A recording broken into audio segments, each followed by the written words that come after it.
Tired of digital content creation feeling more like a digital disaster? Let's fix that.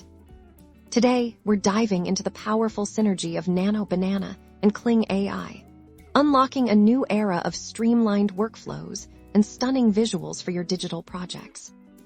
First, let's get Nano Banana prepped. Open your project. Nano Banana excels at organization, so make sure your assets are neatly categorized and labeled. This step is crucial, as Kling AI will pull from this structure.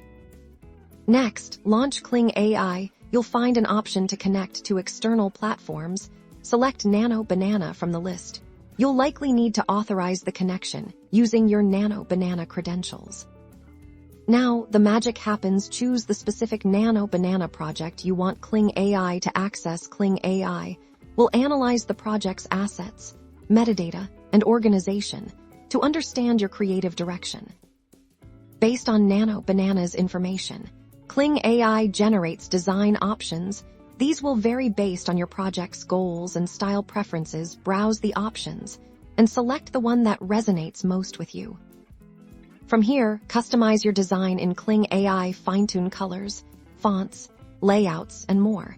Using Kling AI's intuitive tools, remember, this is where you infuse your personal touch into the AI-generated base. Once you are satisfied, export your finalized design directly back into Nano Banana. Kling AI will automatically place the completed design into the appropriate project folder, maintaining your organized workflow. And there you have it. Seamless integration, efficient workflows, and stunning visual results. Nano Banana and Kling AI working together to elevate your digital content.